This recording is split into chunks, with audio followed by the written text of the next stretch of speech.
There are 7 areas on the spiritual path that seem like sacred ground, but are actually spiritual quicksand, ready to swallow your soul whole. Most seekers never see these coming, because they wear the mask of awakening. They feel spiritual. They look spiritual, but they're traps, meticulously designed by the ego to keep you sound asleep, while tricking you into believing you've already awakened. Eckhart Tolle has been sounding the alarm about these dangerous territories for decades. He's watched countless practitioners stumble and fall, and today you'll learn exactly what these traps are, so you can sidestep the same fate. The first dangerous place? The treacherous territory of spiritual one-upmanship. This is, without a doubt, one of the most common traps. The moment you begin to awaken, the ego immediately tries to snatch the awakening as its own personal achievement. It starts whispering in your ear that you're now somehow different from everyone else, that you've seen what they can't see, that you've risen above the unconscious masses. Tolle calls this the spiritual ego, and he actually considers it more dangerous than the ordinary ego. Why? Because the ordinary ego at least knows it hasn't transcended anything. But the spiritual ego, it genuinely believes it has already arrived. When you catch yourself looking at others with pity, simply because they aren't as awakened as you, you've already wandered into this danger zone. When you feel that subtle sense of superiority, because you meditate, because you devour spiritual books, because you've had these profound mystical experiences, you've fallen headfirst into the trap. The spiritual ego loves to compare. It secretly keeps score. It treats awakening like some kind of competitive sport. But true awakening has no hierarchy. The moment you believe you're more awakened than someone else, you've proven, without a shadow of a doubt, that you are still completely asleep. Tolle often reminds us that the truly awakened person doesn't strut around feeling awakened. They simply are present. There's no self-image to maintain, no spiritual identity to defend, no invisible crown to wear. There was once a seeker who religiously attended Tolle's retreats for years. She knew every concept inside and out. She could spot the ego in everyone around her. At dinner conversations, she'd quietly observe others, mentally noting just how unconscious they were. She felt compassion for them, or so she thought. Then one day, during a Q&A session, she raised her hand, making a particularly insightful observation about the very nature of consciousness. Tolle listened quietly, then asked her a simple question. He asked why she felt the need to share this observation. She was bewildered. Wasn't it helpful to others?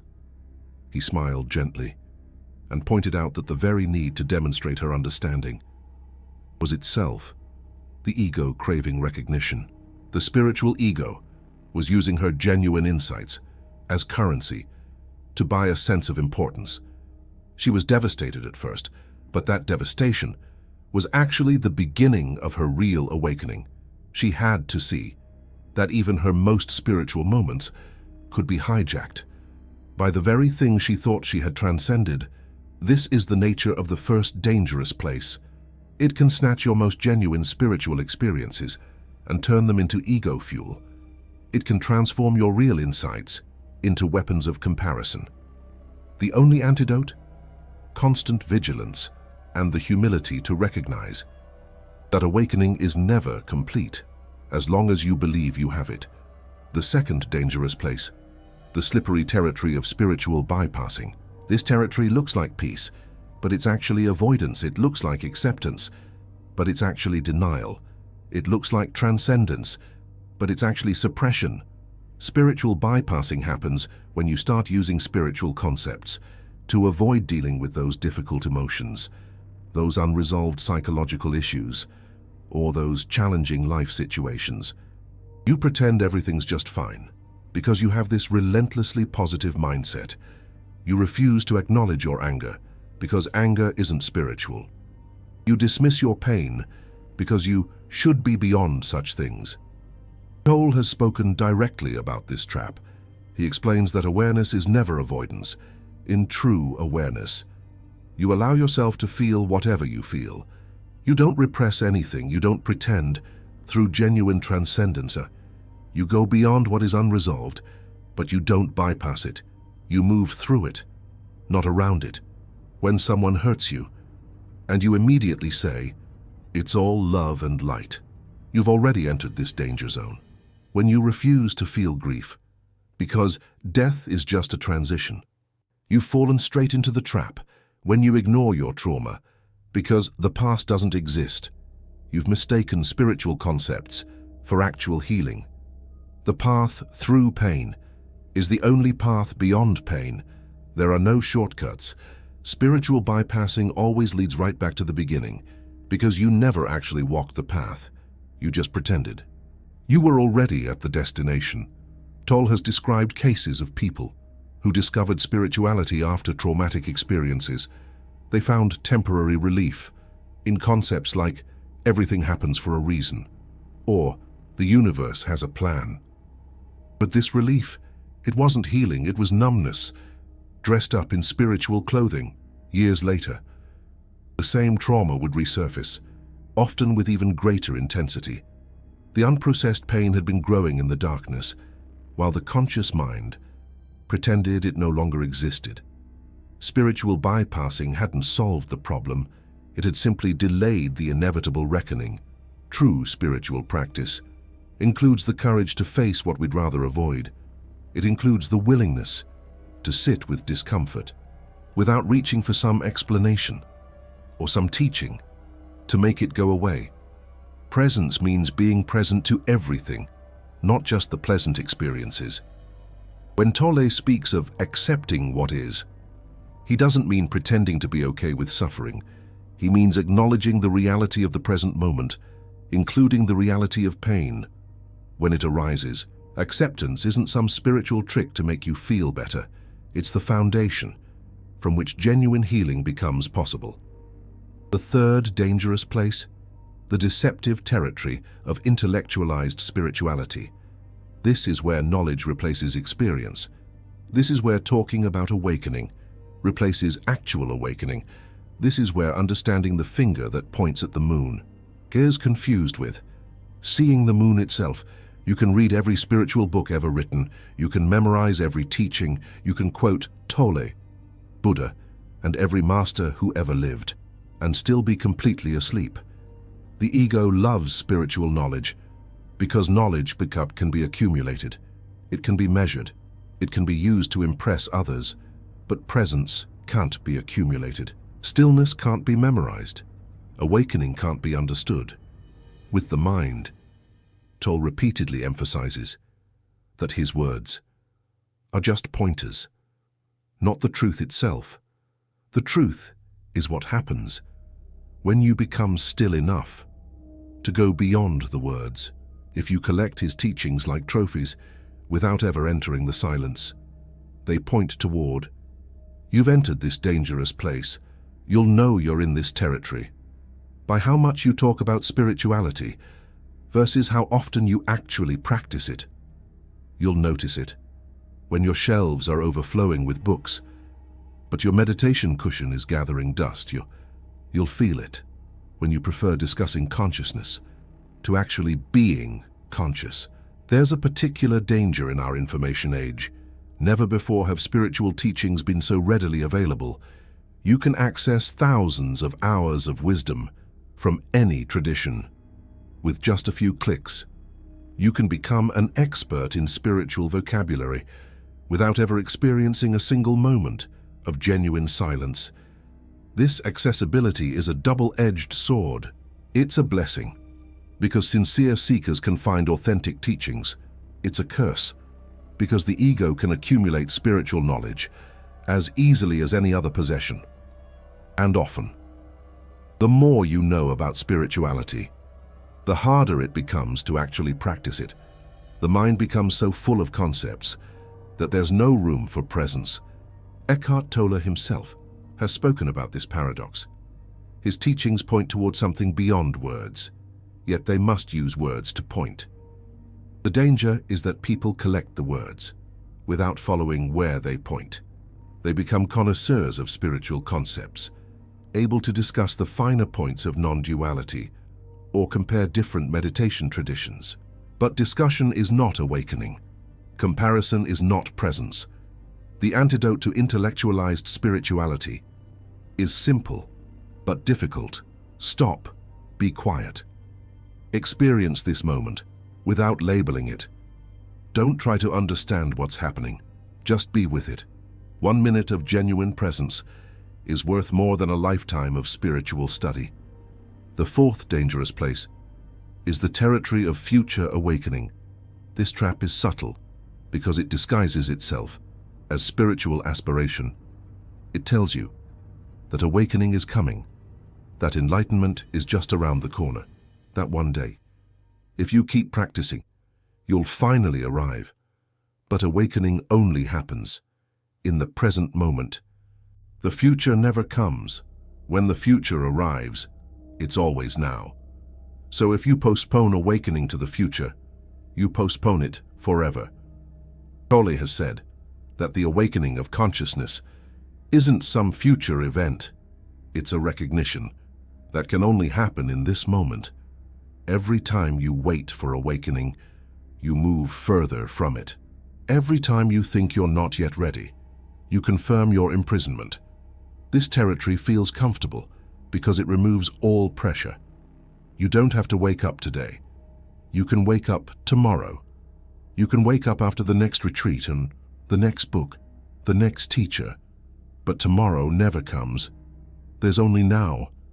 The ego uses future awakening as its favorite hiding place. As long as awakening is in the future, the ego is safe in the present. It can continue its games, its dramas, its suffering, all while believing that one day it will transcend all of this. Consider someone who's been meditating for decades, but still believes they haven't yet awakened. They may have had profound experiences. They may have tasted presence many times, but because they have an idea of what full awakening should look like, they never recognize what's already here. This is a tragedy that Tolle has witnessed many times. People sitting in his presence, fully awake in that moment, yet convinced that awakening is still to come. They miss the very thing they're seeking because they're looking for it in the future. The question is never, will I awaken? But, am I present now? Awakening isn't a permanent state. You achieve once and then possess forever. It's a living recognition that can only happen in this moment. Even Tolle himself doesn't claim to be permanently awakened in some special way. He simply emphasizes being present, moment by moment. When you understand this, the pressure dissolves. You don't need to become anything.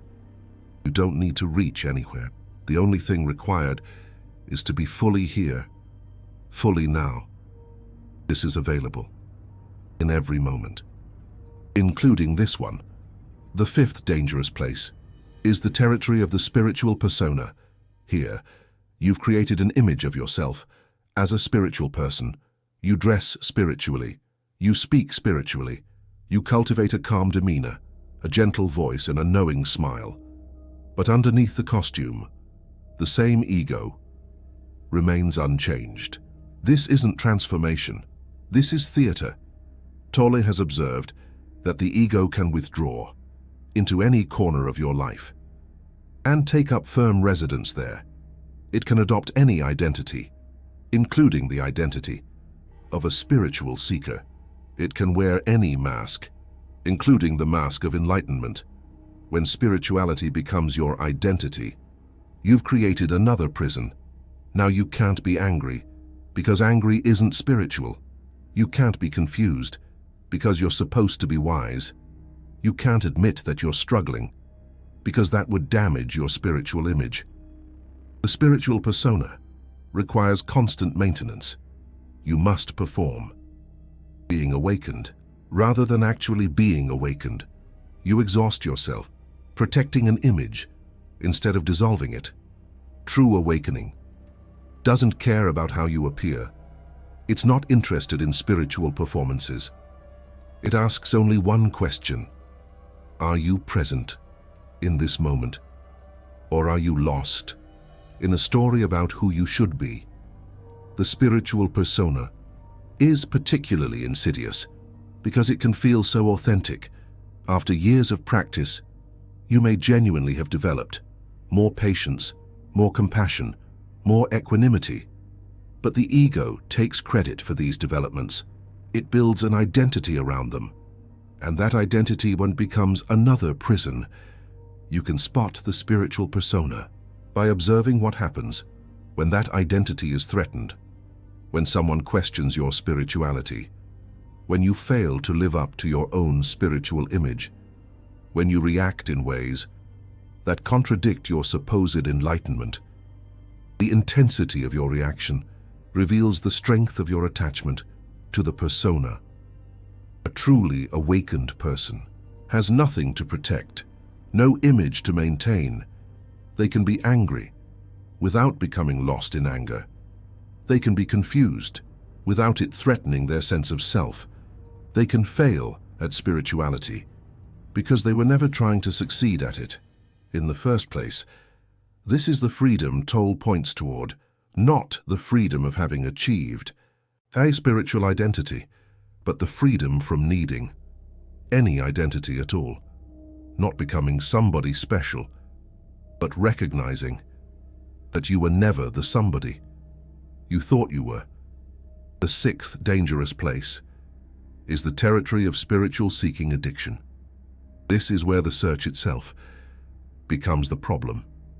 You've become addicted to seeking. You're not actually looking for answers anymore. You're looking for better questions until you don't want to arrive, because then the journey would end. The seeker identity feeds on incompleteness. It needs to feel that something is missing. It needs the next workshop, the next teacher, the next experience. Without something to seek, it would have nothing to do. It would have to face the terrifying possibility that what it is looking for was here all along. Eckhart Tolle points out that most spiritual seekers do not actually want to find what they are looking for. Finding would mean the end of seeking, and they have built their entire identity around being a seeker. You will recognize this territory by how quickly you move from one teaching to another, by how restless you feel when there is nothing new to learn, by how uncomfortable you become when someone suggests you might already be complete. The cure for seeking addiction is not more seeking. It is the willingness to stop, to be still, to recognize that what you are looking for has never been somewhere else. It has always been exactly where you are. Tolle has described how some people come to his retreats year after year, always looking for the next breakthrough. They have had many breakthroughs already, but instead of integrating what they have received, they immediately begin seeking the next experience. The seeking has become a way of life, denotes a purpose, an identity. When you suggest to such a person that they might already have everything they need, they feel threatened. The suggestion feels like an attack on their very existence. Without seeking, who would they be? Without a goal, what would they do? The seeker cannot imagine simply being, but simply being is exactly what Tolle teaches: not becoming, not achieving, not seeking. Just this, just here, just now. The end of seeking is not the end of life. It is the beginning of a life, no longer driven by lack, no longer haunted by incompleteness, no longer running toward an imaginary destination. The seventh dangerous place is the territory of the special experience. This is where you become attached to peak experiences. You have had moments of profound peace, of cosmic connection, of ego dissolution, and now you spend your life trying to recreate them. But awakening is not a special experience. It is the ordinary seeing of what is. It is not a peak to reach, Conti, but the ground you are already standing on. Tolle emphasizes that many people have glimpses of awakening, but then make the mistake of turning those glimpses into goals. They remember how they felt during their deepest meditation and spend years trying to get back there. But there is nothing to get back to. The present moment does not require a particular feeling. It simply requires your presence. The attachment to special experiences keeps you trapped in a cycle of chasing and disappointment. You had a profound experience, and now every ordinary moment feels like a failure. You tasted enlightenment, and now nothing else seems spiritual enough. But enlightenment includes everything. The mundane is just as sacred as the mystical. Washing dishes is just as awakened as cosmic visions. When you understand this, you are free from the prison of special experiences. Tolle has shared that his own awakening began with the darkest night of the soul. He was in such deep despair that he wanted to end his life, and in that darkness, something shifted. The ego collapsed under its own weight. What remained was pure presence. But he has never tried to recreate that experience. He does not suggest that you need a crisis to awaken. He does not glorify suffering as a path to enlightenment. The experience was simply what happened to him. What matters is not the experience, but what it revealed, and what it revealed is available in every moment, not just in dramatic breakthroughs. Some of the most awakened moments happen in the most ordinary circumstances. You are walking, you are breathing, you are sitting in silence. Nothing special is happening, and yet you are completely here, completely present, completely alive. This is awakening, not fireworks, not cosmic revelations, just this. When you chase special experiences, you miss the sacredness of ordinary ones. When you try to recreate the peak, you ignore the valley. But the entire landscape is sacred. Every moment is an invitation to presence, not just the impressive ones. These are the 7 dangerous places, 7 territories that look like the path, but are actually diversions from it. 7 traps that feel like awakening, but are actually deeper forms of sleep. The common thread connecting all 7 is the ego. The ego has an incredible capacity to hijack spirituality for its own purposes. It can turn awakening into another achievement. It can use transcendence as escape. It can make liberation itself into a new form of bondage. Tolle has often said that the ego is not wrong, it is just unconscious. When you observe the ego in yourself, you are beginning to go beyond it. Do not take the ego too seriously. When you detect these patterns in yourself, simply smile. Sometimes, you may even laugh. The recognition of these dangerous places is already a form of protection. Once you see the trap, you are less likely to fall in. Once you understand how the ego operates, you are less susceptible to its tricks. But recognition is not enough. You must also practice vigilance. Tolle emphasizes that vigilance means being alert to what happens inside. You must watch for these old patterns constantly. They do not disappear. Once you see them, they become more subtle.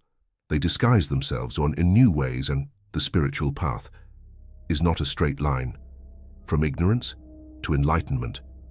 It is more like a spiral, where the same lessons return again and again at deeper levels.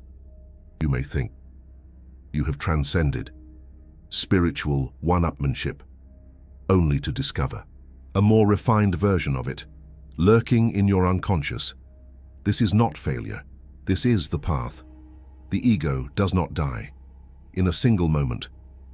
It is gradually dissolved through continued awareness, through continued presence, through continued willingness to see yourself clearly. And here is perhaps the most important teaching about these 7 dangerous places. The fact that you can recognize them means you are not completely lost in them. The part of you that sees the trap is not trapped. The awareness that notices the ego is not the ego. This awareness is what Tolle calls your true nature. It is the consciousness that remains. When all the ego identities and moods fall away, it does not judge the ego. It does not fight the ego. It simply sees. And in that seeing, transformation happens naturally. So as you continue your spiritual journey, carry this awareness with you. Notice when you feel superior to others. Notice when you are bypassing your emotions. Notice when you are accumulating concepts instead of living truth. Notice when you are postponing awakening to the future. Notice when you are performing spirituality instead of being present. Notice when you are addicted to seeking. Notice when you are chasing special experiences. Each noticing is a moment of awakening. Each awareness of the trap is a step out of it. The ego cannot survive in the light of full consciousness. It requires shadows, and hiding places. When you shine awareness on its tactics, it begins to dissolve. This is not a battle. There is nothing to defeat. There is only the expansion of awareness until there are no more places for unconsciousness to hide. The 7 dangerous places will always be there. They are part of the terrain of spiritual growth, but you do not have to live in them. You can pass through them with awareness. You can recognize them when you accidentally fall in, and you can always find your way back to the only safe place, the present moment. Eckhart Tolle has spent his life pointing toward this present moment, not because it contains some special experience, not because it leads to future enlightenment, but because it is the only place that is real. The past is memory. The future is imagination. Only the now exists when you are fully in the present moment. None of the 7 dangerous places can hold you.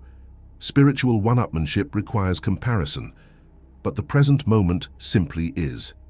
Spiritual bypassing requires avoidance, but presence includes everything.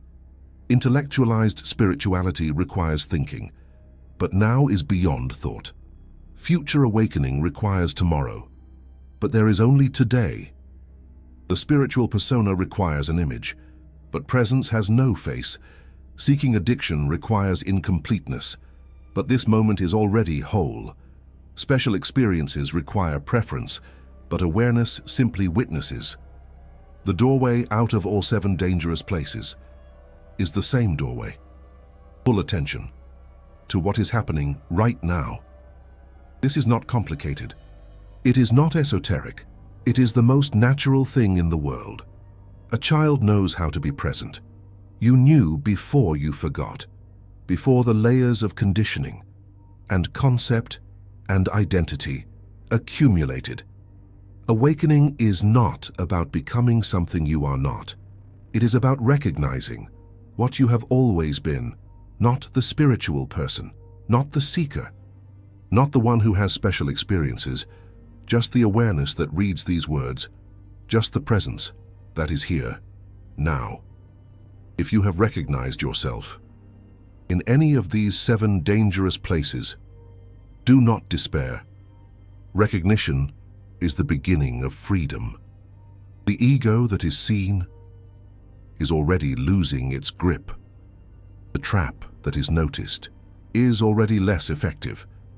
And if you cannot see yourself in these patterns, be even more watchful. The most dangerous form of ego is the one that believes. It has no ego.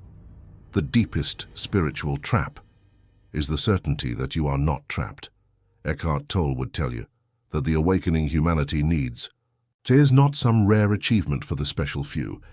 It is a simple shift in consciousness, available to anyone willing to pay attention. The 7 dangerous places are not obstacles to this shift. They are opportunities. Each recognition of the trap is a moment of awakening. Each awareness of the ego is a glimpse of what lies beyond. The path is here. The destination is here. The 7 dangerous places are also here, and so is the awareness that sees through all of them. This is what Eckhart Tolle has been pointing toward since the beginning. Not a teaching to believe, not a philosophy to adopt, but a simple invitation to be present, to be here, to be now. Everything else is commentary. Everything else is the ego, making spirituality complicated so it can continue its games. But the truth remains simple. It is always available. It requires no special qualification. You are already that which you seek. You have always been. The only question is whether you will recognize it in this moment or postpone it to another moment that never comes. The choice is made now. It is always made now. And the awareness that understands this is already free. Sources: Eckhart Tolle official site, The Ego Trap Podcast, Oprah Winfrey Network interviews, Wisdom 2B, Eckhart Tolle, Calm Teachings.